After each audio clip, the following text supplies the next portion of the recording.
गरुड पुराणानुसार मृत्यू हा अचानक घडणारा प्रसंग नसून तो येण्यापूर्वी शरीर, मन आणि निसर्ग काही संकेत देतं, असं वर्णन आढळतं.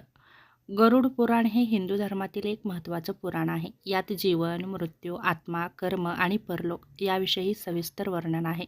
प्रेतकल्प या भागात मृत्यूच्या आधी दिसणाऱ्या काही लक्षणांचा उल्लेख आहे. तेव्हा शरीरामध्ये काय बदल होतात?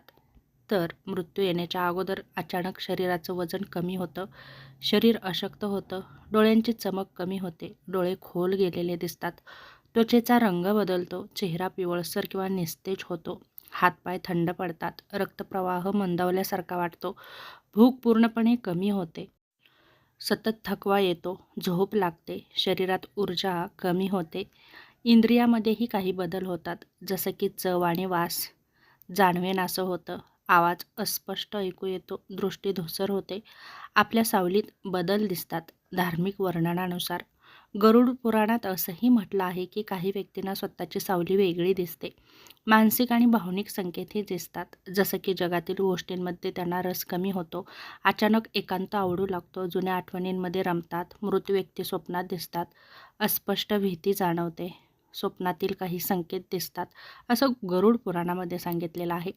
स्वतःला पाण्यात बुडताना पाहणं, दक्षिण दिशेकडे प्रवास करत असल्याचं स्वप्न दिसतं, केस, दात गळत असल्याचं स्वप्न दिसतं, काळे वस्त्र परिधान केलेले लोक दिसतात, निसर्गातीलही काही संकेत दिसतात, जसं की अचानक घरातील पक्षी किंवा प्राणी अस्वस्थ होतात, दिवा वारंवार विझतो, अनाहूतपणे अशुभ आवाज ऐकू येतो. महत्त्वाची सूचना म्हणजे वरील सर्व लक्षणे धार्मिक आणि प्रतिकात्मक स्वरूपाची आहेत.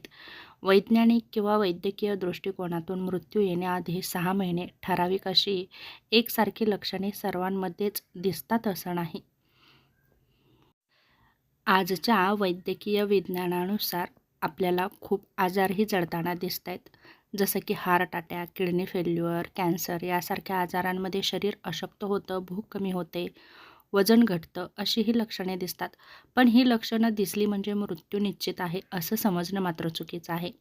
आध्यात्मिक संदेश म्हणजे गरुड पुराणाचा उद्देश भीती निर्माण करणे नसून चांगलं कर्म करा, सत्य, दया, दान, धर्म पाळा, आयुष्य अर्थपूर्ण जगा, असा गरुड पुराणाचा अर्थ आहे.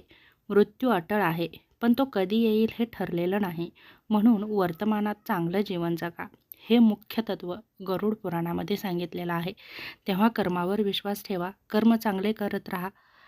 कर्माचं फळ नक्कीच चांगलं मिळतं. सत्याची कास धरा, प्रेमाने वागा, आपुलकीने वागा आणि माणुसकी हा धर्म जपा. असंच गरुड पुराणामध्ये सूचित करायचं आहे. हे मात्र लक्षात घ्या.